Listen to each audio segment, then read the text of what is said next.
بسم الاب والابن والروح القدس الاله الواحد امين.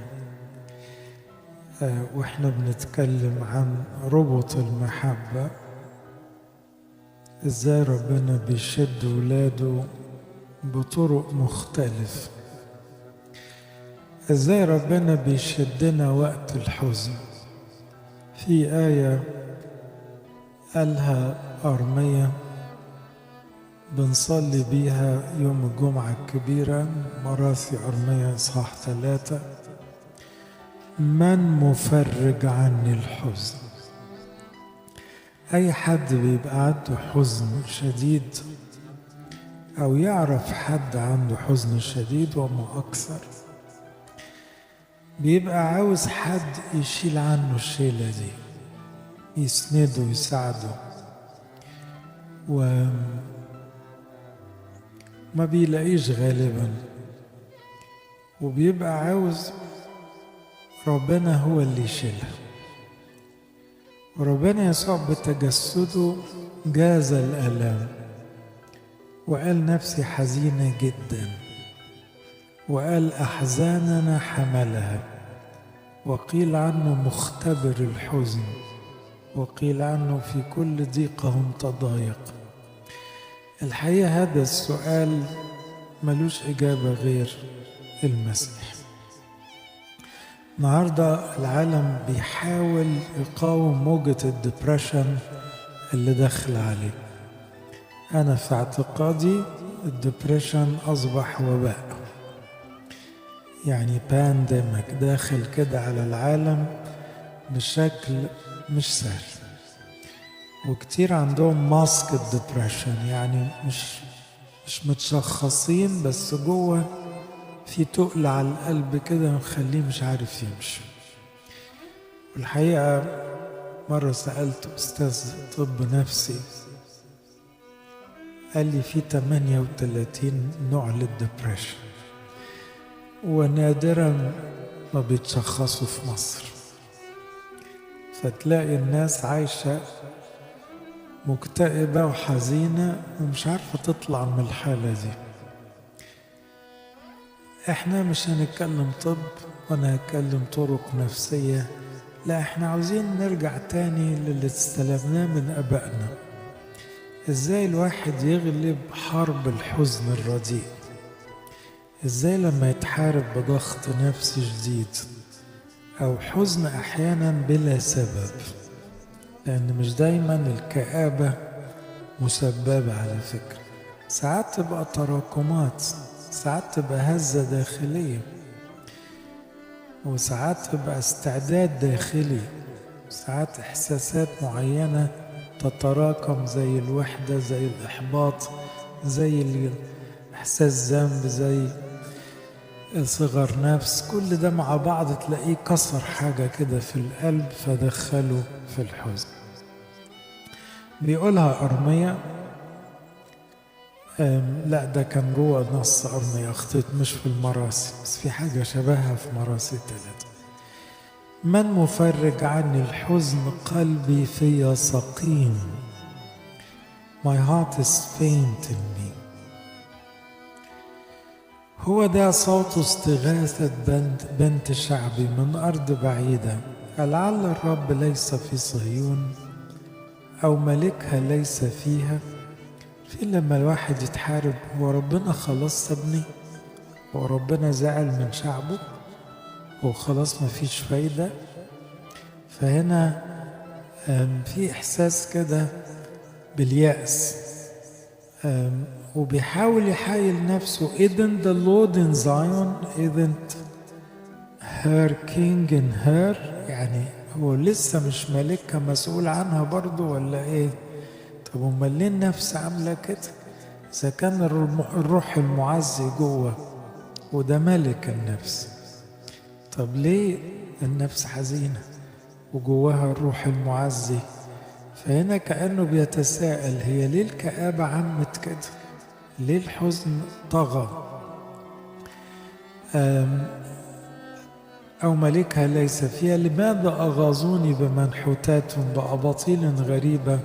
مضى الحصاد، انتهى الصيف، ونحن لم نخلص. عارفين لما الواحد يعشم في حاجة ويقول خلاص الموسم ده هاخد بالي، هتوب، هعمل حاجة، وبعدين مفيش حاجة اتغيرت، مفيش حاجة اتصلحت، فبتزود كل إحباط، بيزود الكآبة والحزن الداخلي. اللي أنا هقوله يا جماعة كل واحد ممكن ياخده على نفسه أو يساعد بيه حد. إزاي تعرف الحزين البائس بالمسيح؟ أفضل صدقني من أي حلول بشرية. أنا مش ضد استخدام الأنتي ديبريسنتس أو السايكوثيرابي، لكن الحل الجذري بيبقى في لقاء المسيح زي ما احنا هنشوف دلوقتي. أرميا يقال عنه النبي الباكي، وأكتر واحد بعد أيوب ذكر الحزن. يعني أيوب وأرميا دول ناس تلاحظوا أن هم الحزن كان أساسي في حياتهم، وعشان كده في أسبوع الآلام تلاقوا أيوب وأرميا ماشيين معانا في قرايات كتير من أيوب وأرميا. ليه؟ كأن الكنيسة عاوزة تقول لنا إيه اللي جوه قلب المسيح، من قلب أيوب ومن قلب أرميا، من قلبهم، لأن المسيح كان في حزنه صامتا، ما كانش يتكلم، ولما حزن أو انفصل عن تلاميذه عشان ما يشكيش لبني آدم. يا ليت رأسي ماء وعيني ينبوع دموع فأبكي نهارا وليلا قتل بنت شعب. تعرفين أحيانا تبقى الدموع في حد ذاتها تعذيب. يعني في بعض الناس تبقى نفسها تبكي عشان ترتاح شوية، وساعات حتى ده مش لاقيينه. فهنا بيقول يا ريت عندي بحر دموع في دماغي اقعد ابكي على طول يمكن اهدى شوية. يا ليت لي في البرية مبيت مسافرين. هي بالبلدي كده في لغتنا كمصريين عاوزة هج، يعني عاوز يعني يتخيل نفسه بره الدنيا دي، أو ساب البلد كلها، أو بعد عن كل اللي يعرفه. أترك شعبي وأنطلق من عندهم لأنهم جميعا زناه، جماعة خائنين. في أرمية 8 تاني يقول من أجل سحق بنت شعبي إن سحقت، حزنت، أخذتني دهشة. والدهشة دي هي اللي قيلت عن المسيح ليلة صليبه بدأ يدهش. الدهشة أظنها في اليوناني معناها الحزن اللي بيطلع بتعبيرات أحيانا يعني فوق العادي. تعرفين اللي يعيط بصوت مثلا، اللي يشهق، الحاجات دي معناها ان الحزن غلو. يعني عادة الواحد لما بيحزن بيكتم شوي، ساعات بقى الحزن يغلب الضبطة دي ويطلع له بره.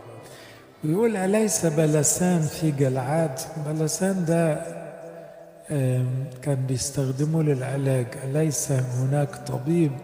لماذا لم تعصب بنت شعب؟ من مفرج عني الحزن؟ أنواع الحزن كتير قوي. في حزن رديء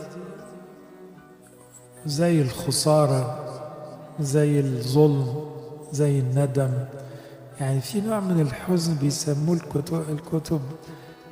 الكتب الآباء حزن رديء، وصفوا بولس في كورنثوس الثانية 7. وإحنا بنقوله كل صلاتنا نجينا من كل حزن رديء ووجع قلب. إحنا بنطلبها نجينا يا رب من كل حزن رديء، لكن إحنا مش بنقوله نجينا من الحزن عموما، لأنه في حزن حلو، في حزن بقى بحسب مشيئة الله. يعني ربنا يسمح لعياله يحزنوا، وطوبى للحزانة لأنهم يتعزون. أرميا حزن بمشيئة الله، لأنه حزنه حزن واحد بيحب الناس ومش عاوزهم يهلكوا. حزن زي القديسة مونيكا على أغسطينوس حزن مقدس، وبسبب هذا الحزن المقدس بقت قديسة وأنقذت كل عيلتها بما فيهم أغسطينوس. حزن المقدس حزن توبة، واحد حزين زي بطرس بكى بكاء مرا، لا ده حزن مقدس. لكن في أحزان رديئة، واحد زعل على مركزه، زعل على كرامته، زعل لما جات له تجربة، زعل من الظلم، لا دي أحزان إيه؟ حزن العالم ينشئ موتا. ده اللي بقى اللي يدخل في الكآبة، والكآبة ممكن توصل الواحد لحالة موت نفسي، وده اللي بيسهل على الناس الانتحار عموما، إنه بيكون وصل لحالة من ما فيش أي نفس للحياة، فبقى قرار إنه يخلص من حياته ده قريب لقلبه. طبعا دي حالة ربنا يحمي الكل منه. إذن الحزن المقدس دايما وراه حب، إما حب لله ففيه خجل في توبة، إما حب للناس فزعل على الناس اللي بتضيع. ده الحزن المقدس، ملوش شكل تاني، يا إما توبة يا إما مسؤولية الخدمة. وعشان كده بولس في مشاعر كتير قوي في رسائله تلاقوه حزين، لكن حزنه ده مفهوش أي نوع من الزعل على كرامته، أو لأنهم ظلموه، أو لأنه اتجلد ولا اتسجن، ولا كانت الكلام ده يفرق معاه. لكن كان الحزن دايما، مرة قال أنا كتبت لكم من كآبة قلب، يعني كنت كئيب جدا وأنا بكتب. ليه؟ لأنه شايف بتوع كورنثوس ابتدوا يمشوا غلط ويلخبطوا وينحرفوا ورا بدع، فده حزن فيه مسؤولية. أنواع الحزانة في أكتر من نوع للحزانة. أرقى الأنواع الآباء الروحيين اللي بيبكوا على أولادهم، والآباء الجسديين اللي زعلانين على عيالهم اللي بعتوا. وابونا ادانا المثل الرائع بالقديسة مونيكا، وتأكلوا أن هذا الحزن ينقي القلب.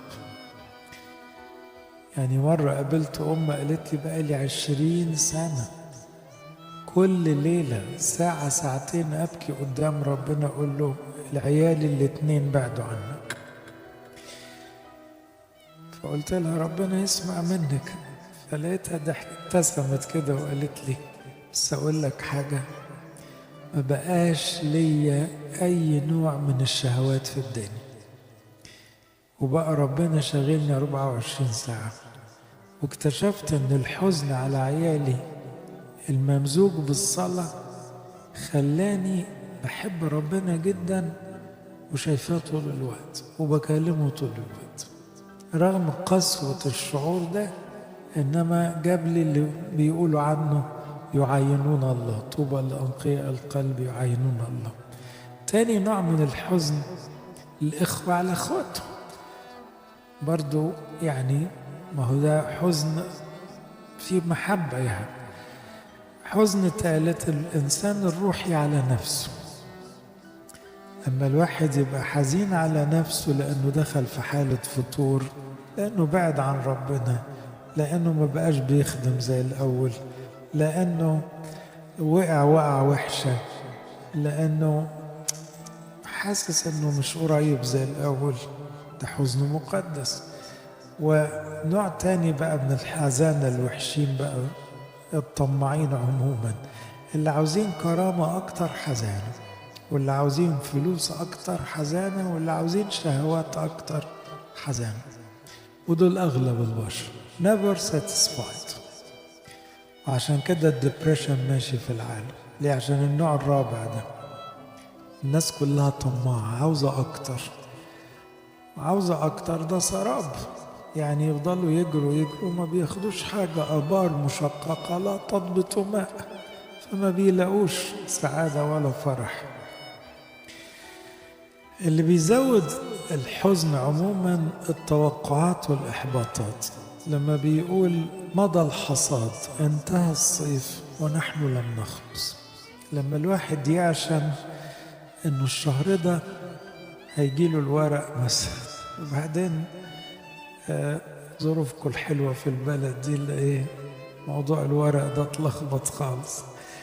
واحد يبقى عشمان قوي انه ابنه مثلا هينجح في حاجة معينة، بعدين ما ينجحش، أي نوع من التوقعات يجي وراها إحباطات. ساعات ربنا بيقصد إنه إيه؟ يخليك في الآخر يعني ما تتوقعش حاجة، عشان تقول له ما انت بدل انت معايا يا رب، عاوز ايه تاني؟ مش عاوز حاجة، خلاص تمشي زي ما تمشي، تخلص النهاردة تخلص بكرة، بعد 100 سنة معك لا أريد شيئا. في الأول يبقى الواحد دايما عنده طموحات أرضية وتوقعات كده حرفية، ومن كتر الإحباطات لمؤاخذة جدته بتنحس كده، فما بيبقاش خلاص عاوز حاجة تاني. ايه رأيكم بقى انه سفر هوشع اللي شغلنا ده كله إحباطات لقلب الله؟ وفي نفس الزمن كان أشعياء زميله قال نفس الإحساس على ربنا بيقول ماذا يصنع لكرمي وأنا لم أصنعه له؟ لماذا إذا انتظرت أن يصنع عنبا صنع عنبا رديا؟ عملية محبطة فعلا، بالذات للمزارعين. يفضل شهور متوقع أن الكرمة تدلدل منها العنب كده، ويبقى موسم كده مزهزه، ويبيع ويكسب ويعملوا حفلة كبيرة، حفلة الحصاد، وبعدين يفاجئ ان الدنيا خربانة ودبلانة. احباط صعب قوي. ربنا بيعبر عن مشاعره كده، نفس اللي قاله في هوشع، قال انا حبيتكم وخدمتكم ولطفتكم وسترتكم وعملت كل حاجة، وفي الآخر خنتوني، رحتوا لتماثيل صماء تبخروا له. حتى أولاد ربنا بيدوقهم شوية من الإحباطات. فضلت سنين كده مش فاهمها، لغاية ما لقيت ذهبي الفم بيتكلم عن بولس إزاي ربنا نقى قلبه بإحباطات خدمة. حتى بولس اتكبس كتير في خدمته.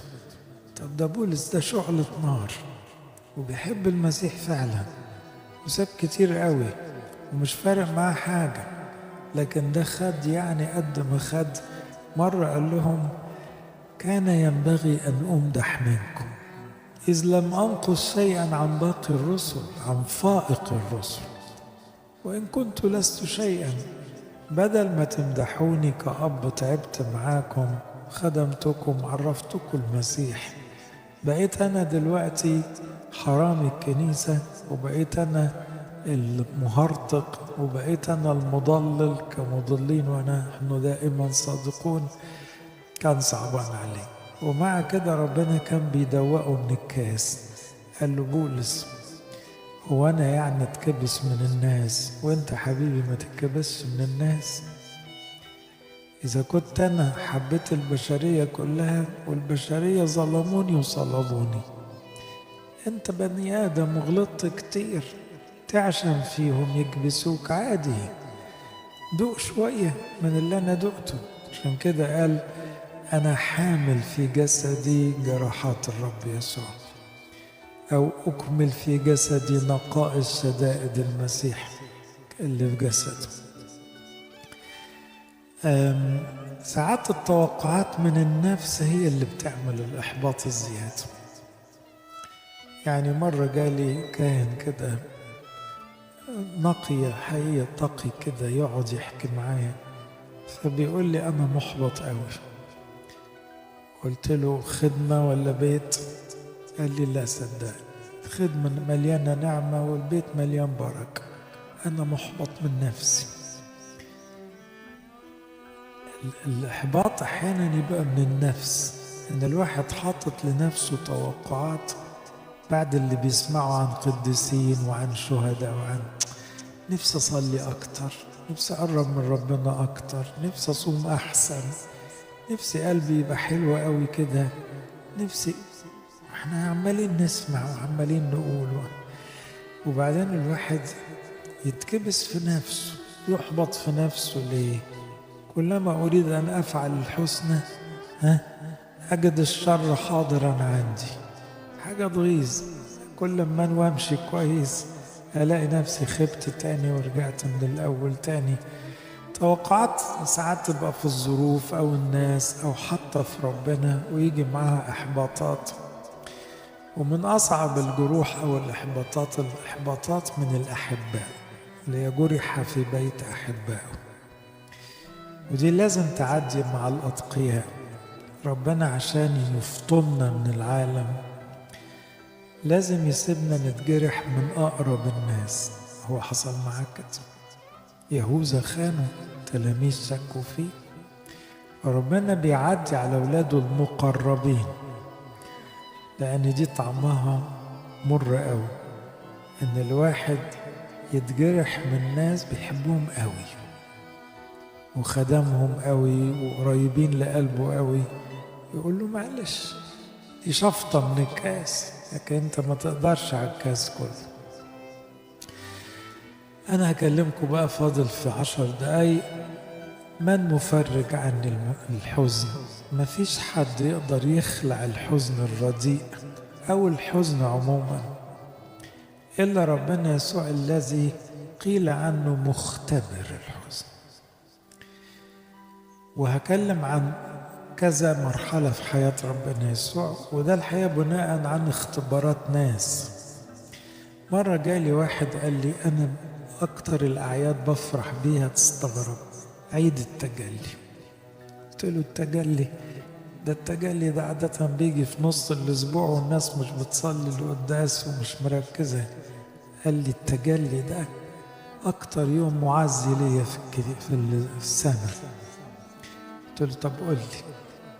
هو ده ترمل بدري وابنه عنده مرض صعب، يعني قصة مليانة كده ايه، تجارب وآلام وأحزان شديدة أوي. قال لي التجلي بيقول لي رسالة جميلة اسمها النهاية مجد. منظر المسيح مع موسى مع إيليا والنور والجو الحلو قوي ده، ولا في سيرة آلام ولا خطايا ولا سياسة، ونقعد فوق الدنيا فوق الجبل كده. قال أن اليوم ده بيقول لي هانت. مسيح التجلي بيقول لك هانت، هنوصل للمنظر ده، كلنا هنشوفه في مجده، كلنا هنبقى شهود للتجلي زي بطرس ويعقوب ويوحنا. ده كان بروفا بس، لكن لما يأتي في مجده كلنا هنحضر التجلي ده. كمان في لقاء للمنتصرين، كل الموجودين في الصورة، 6 اللي في الصورة دول ربنا يسوع له كل المجد. موسى، إيليا، بطرس، يعقوب ويوحنا. ادرس حياة أي حد من ال6، إن ما كانش الصليب أساسي في حياته، الوجع والحزن في حياته، لا يمكن تعرف تفصله عن حياته. يعقوب ده كان أول واحد استشهد. يوحنا ده يا عيني اللي اتنفى في بطمس وحياته كلها وجع. بطرس استشهد وشال شيلة تقيلة قوي وآلام طويلة قوي. موسى ده غلب مع شعبه وشال شيلة شعبه. إيليا عاش في نسك وزهد شديد جدا واتظلم كتير واضطهد كتير.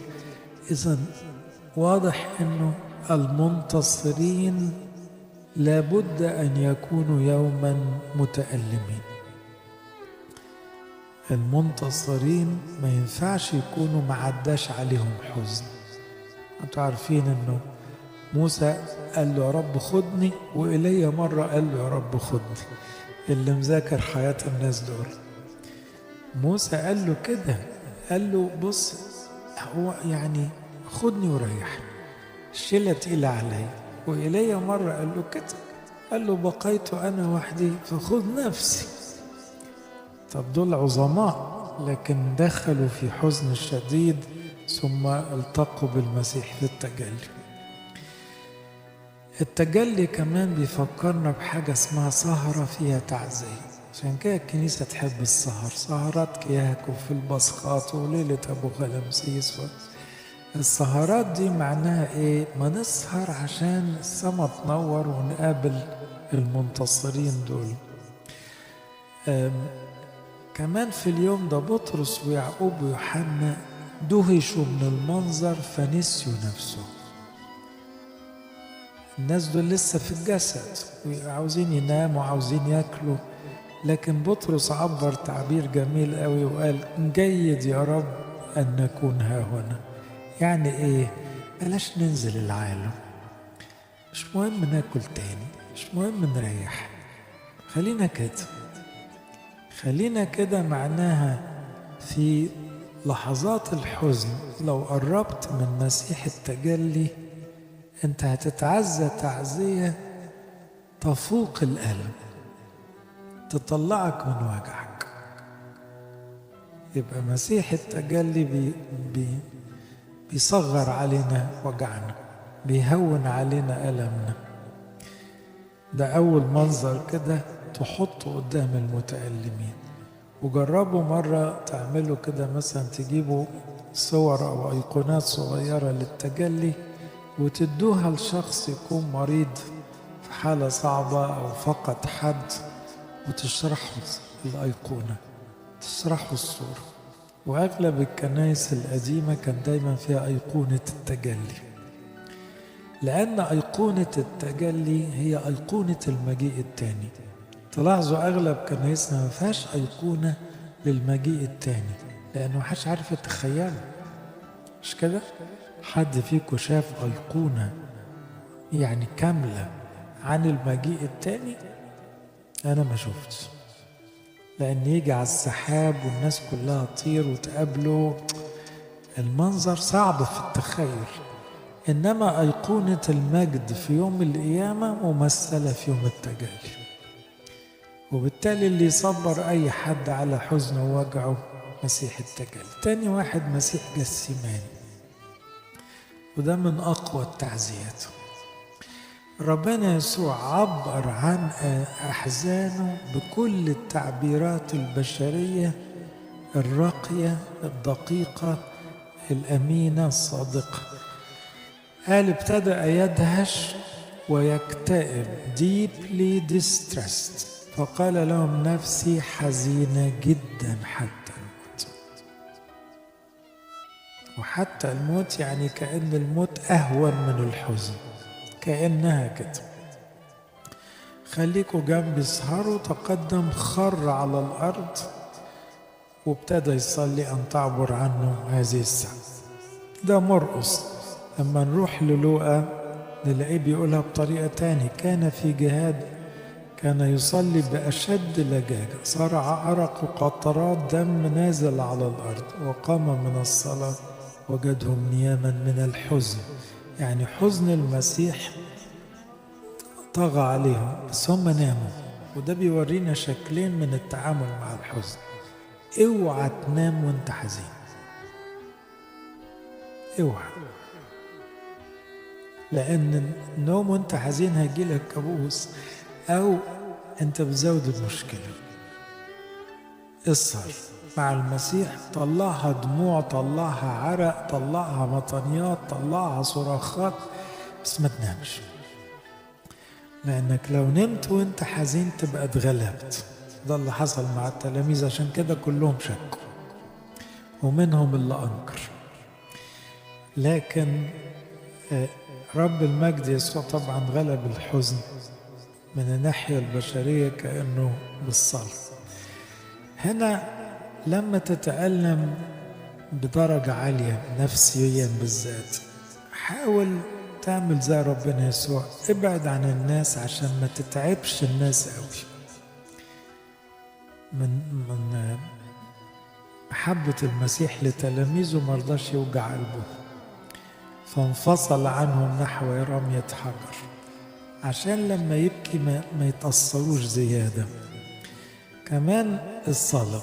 وتلاحظوا ان هنا ربنا يسوع ما قالش مزامير كعادته، لأن المسيح كان يصلي مزامير على طول، وبانت بقى يوم الصليب كان بيصلي مزامير. في الليلة دي بقت فيه زي الصلوات السهمية، إن أمكن أن تعبر عني هذه الكأس ولكن لتكن لا مشيئتي بل، ويعيدها تاني وتالت. ليه؟ لأنه في لحظات الحزن الشديد قول اللي يطلع منك. اصرخ من قلبك وادلق من قلبك اللي تعبك، مشي الكاس دي يا رب. لكن يعني ايه؟ برضو انا مسلم لارادتك. هنا في الجلجثة في لا أنا هي دي مقصود بيها جسيماني لسه. في جسيماني أحبائي المسيح غلب الحزن، عشان كده تلاحظوا ما بانش عليه حزن يوم الجمعة الكبير، لأنه قدر يكلم العذراء وقدر يكلم اللص اليمين وكان يكلم الأب ويطلب الغفران، وطول الموكب ما سمعناهوش بيبكي بحرقة. ليه؟ هو جرعة الحزن خلصت مع الصلاة بالليل. فتاني يوم كان يعني غلب الحزن. طبعا هو كل ده درس لينا، هو ربنا له كل المجد ما بيتغلبش، لكن زي ما بنقول يوم الجمعة الكبيرة أظهرت بالضعف ما هو أعظم من القوة. مسيح الجلجثة بقى، خلي بالكم أنا ماشيها مسيح التجلي، مسيح جسيماني ليلة الجمعة الكبيرة، بعدين مسيح الجلجثة اللي هو يوم الجمعة الكبيرة. إيه الفرق بين ده وده؟ الليلة ألم نفسي شديد، الجمعة ألم جسدي شديد، وطبعا الاتنين راكبين على بعض يعني. لكن هنا في الجمعة الكبيرة كان مشغول وسط آلامه بخلاص من حوله، وأجمل حاجة تعديك الوجع إنك تفضل عينك مشغولة بخلاص غيرك. أنا ما انساش زرت مرة شخص وهو بياخد نفسه بصعوبة قبل ما يروح السماء، قعد يوصيني على الخدمة. صدقوني دكتور موريس تواضروس الله ينيح روحه كان يوصيني على الخدمة وهو في الإنعاش. انت في ايه ولا في ايه؟ تحسوا ان الناس دي منتصرة، مش خايف يموت خالص، الوجع مش فارق معاه، ولا في انواع من الحزن والفرق، الكلام ده عداه. هو كل اللي شغله خلاص اللي بعده. هم دول المنتصرين على الحزن. إذا من مفرج عني الحزن؟ بص المسيح انتصر بالصليب على الأحزان، وانتصر بالسهر على الأحزان، وانتصر بالتجلي وعد القيامة، وأخيرا مسيح القيامة بقى. عارفين اتعودنا لما نعزي حد نقول له خريستوس أنستي. ليه؟